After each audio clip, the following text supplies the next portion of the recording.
Buenos días, muchas gracias. No poseo conflictos de intereses. Bueno, ¿cómo evaluamos y cómo abordamos los cardiólogos la obesidad? Y para responder esta pregunta les traigo un artículo que recientemente publicamos en la revista Medicina de Buenos Aires, una encuesta a 363 cardiólogos de toda la Argentina. Y fíjense los resultados. Solo 1 de cada 3 cardiólogos calcula el índice de masa corporal, 1/3 desconoce el rango normal del índice de masa corporal y la mayoría de los cardiólogos no pesa a sus pacientes ni mide el perímetro de cintura. Más aún, 2 de cada 3 cardiólogos nunca ha indicado un tratamiento farmacológico para la obesidad.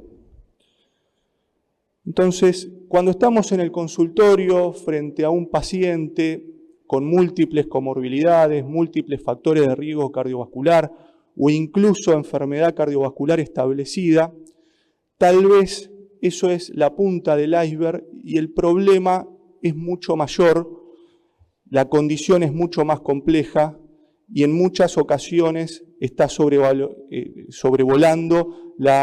el sobrepeso, la obesidad, y con la inflamación crónica de bajo grado que ello genera y repercute en el riesgo cardiovascular.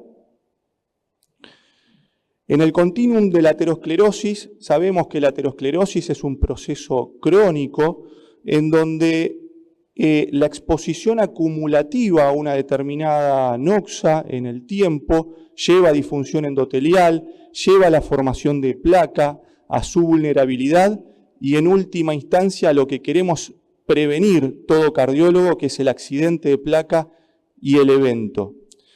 Y en este punto, la noxa, el exceso de tejido graso disfuncional sostenido en el tiempo, lleva a inflamación crónica y lleva a que se gatille todo este proceso. Cuando hablamos de factores de riesgo como la diabetes y el tabaquismo, estamos hablando de factores de riesgo que duplican, triplican el riesgo de enfermedad coronaria. Pero ¿qué sucede con la obesidad?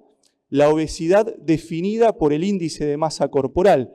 Vemos que, de acuerdo a diferentes trabajos, este riesgo es menor e incluso hay trabajos en donde no determinan una asociación directa, con lo cual la evidencia en cuanto al riesgo de la obesidad definida por el índice de masa corporal y el riesgo de enfermedad coronaria parece conflictiva. Y esto tal vez tenga que ver por cómo definimos a la obesidad y muy probablemente el índice de masa corporal no sea un buen indicador de adiposopatía tomado aisladamente.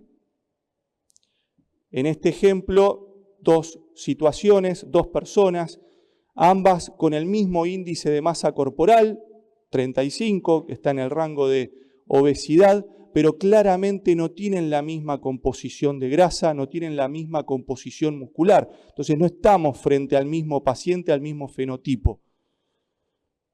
E incluso podemos tener obesidad con peso normal. Fíjense esto, pacientes con peso normal, a medida que aumenta la grasa corporal, aumenta la prevalencia de diabetes, de hipertensión, dislipemia, síndrome metabólico. Más aún, siempre dentro del rango del índice de masa corporal normal, a medida que aumenta el perímetro de cintura como subrogante de grasa abdominal y de grasa visceral, aumenta el riesgo de eventos cardiovasculares. Entonces, peso normal no siempre es bajo riesgo y la obesidad no puede ser definida solo por el peso. El fenotipo de la distribución grasa parece ser más importante en la evaluación. Y está bien establecido, esto es un subestudio del MESA, que a más grasa visceral, más eventos cardiovasculares. Y trayendo una frase clásica, el tiempo es tejido, y situándonos en el continuum de la aterosclerosis, hoy tenemos herramientas validadas como el ultrasonido, la tomografía, para detectar precozmente la placa y actuar en prevención primaria. pero tal vez tenemos que dar un paso más, ir hacia lo previo, a anticiparnos y actuar, prevenir o detectar precozmente el exceso de tejido graso disfuncional. Mis conclusiones: aún existe amplio margen como cardiólogos para optimizar el abordaje de la obesidad y la tenemos que repensar más allá del peso y más allá del índice de masa corporal. Es más importante enfocarnos en la distribución de la grasa y sobre todo la grasa visceral, que es la que está asociada a peor pronóstico cardiovascular, y debemos reconocer a la adiposopatía y abordarla como un factor de riesgo cardiometabólico. Muchas gracias.